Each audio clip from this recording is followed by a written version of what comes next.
कि किस रीजन के वजह से जो है छत का प्लास्टर टूट के गिर गया। यहाँ पे देख रहे हैं बेड लगा हुआ भी।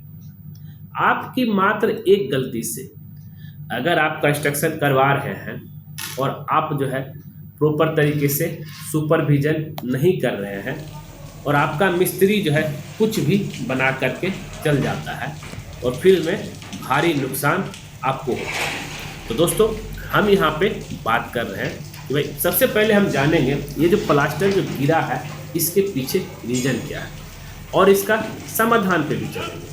आप इसको नज़रअंदाज बिल्कुल मत कीजिएगा, आपसे रिक्वेस्ट है। और कुछ जगह पे जो है कंक्रीट भी टूट टूट के गिरता है, ये भी आपको पता होना चाहिए। अब जरा चलते हैं यहाँ पे। अगर आप यहाँ पे देखेंगे तो आप क्लियर हो जाएंगे कि भाई कि इसके पीछे सबसे बड़ा रीजन जो आपको दिख रहा होगा कि जो प्लास्टर हुआ है, प्लास्टर जो यहाँ पे आप देख रहे हैं, ये प्लास्टर यहाँ पे जो गिर गया है, अब इस सरफेस को देखिए, ये सरफेस पूरा जो है आपका स्मूथ है, मतलब इसमें कोई भी तरह का हैकिंग रफ सरफेस नहीं बनाया गया। ये सबसे बड़ी गलती है, हम मिस्टेक। और उसी की वजह से अगर छत के ऊपर कुछ हल्का सा भी प्रेशर आता है, चाहे लोग उसके ऊपर लोड देते हैं, तो ये प्लास्टर गिरेगा ही गिरेगा, या नहीं तो अचानक जो है गिर सकता है।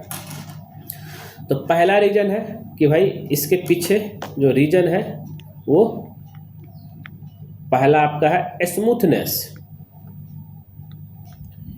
हमेशा हम लोग जब भी ढलाई करते हैं तो प्लाईवुड का इस्तेमाल करते हैं, चाहे प्लेट का इस्तेमाल करते हैं, तो वो सरफेस क्या होता है, स्मूथ होता है।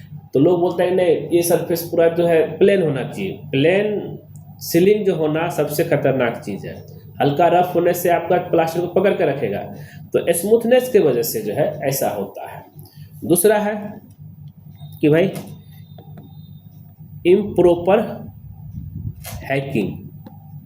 अभी हैकिंग क्या है, मैंने आपको अभी यहाँ जो दिखाया था कि छत में ये हैकिंग बहुत ज़रूरी है। नहीं तो मिस्त्री देखेंगे बस थोड़ा थोड़ा कहीं कहीं हैकिंग करते हैं, नहीं भाई, ये आपका ग्राइंडर मशीन से आपको हैकिंग करना बहुत ज़रूरी है।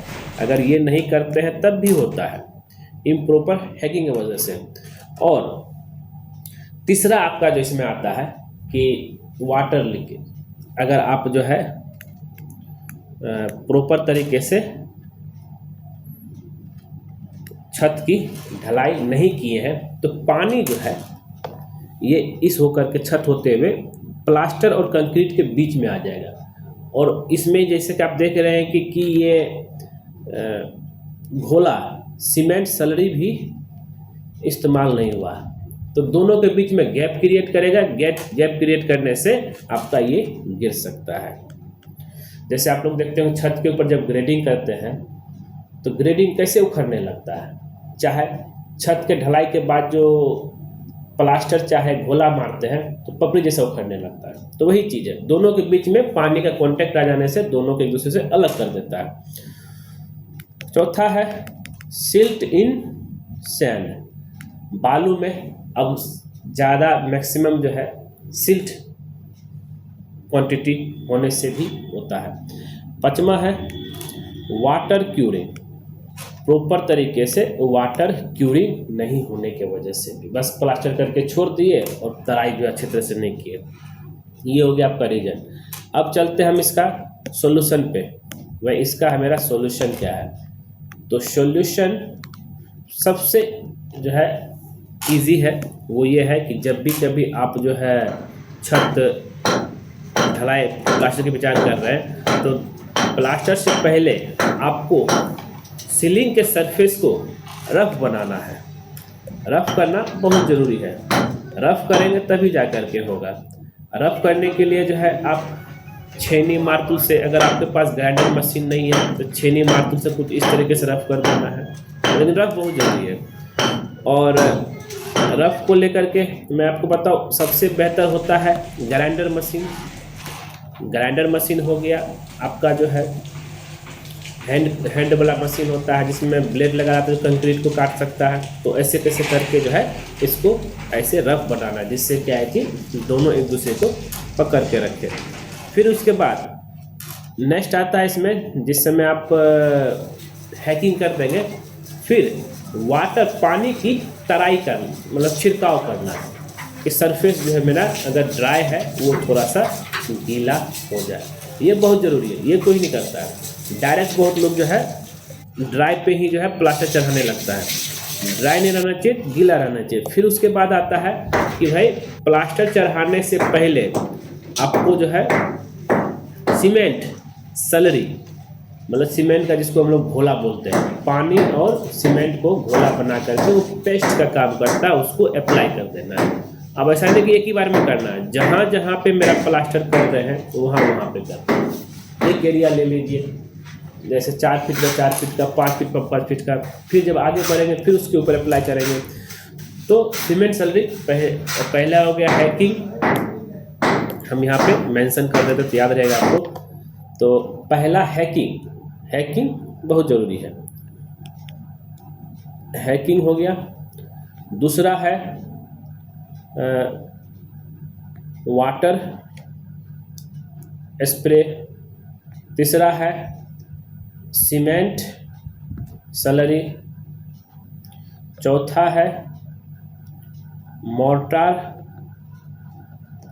अप्लाई करेंगे। पांचवा आपका फिनिशिंग। अगर इस प्रोसेस से चलेंगे तो आपका प्लास्टर कभी नहीं गिरेगा। जैसे ये सरफेस है, मान लिया जाए, इस सरफेस में अगर प्लास्टर चिपकाएंगे तो प्रॉपर तरीके से नहीं चिपकेगा। वही इस सरफेस को हम क्या करेंगे, हल्का हल्का जो है रफ कर देंगे। मतलब ये जो सरफेस है कुछ इस तरीके से रफ हो जाएगा। अब इसके ऊपर जो प्लास्टर जो चिपकेगा तो ये पूरा इसको पकड़ करके रखेगा एकदम। हुआ क्लियर? ये जो प्लेन सरफेस की वजह से प्लास्टर गिरता है, रफ सरफेस करेंगे तो ये आपका नहीं गिरेगा। ठीक है।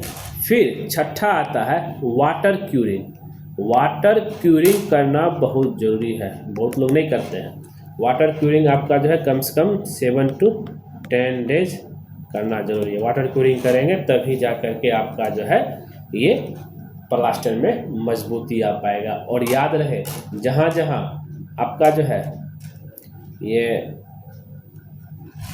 यहाँ बीम है, बीम और ये वाल के बीच आपको जो है चिकन मैश, मतलब मुर्गा जाली जरूर इस्तेमाल कीजिए, जिससे कि दोनों को पकड़ के रखें। तो हुआ क्लियर? तो भाई अगर जान माल से बचना हो, भाई कोई भी तरह का घर में ट्रेजेडी ना हो, तो भाई इस प्रोसेस से आप चलेंगे तो प्लास्टर कभी नहीं गिरेगा। ठीक दोस्तों, उम्मीद करते हैं ये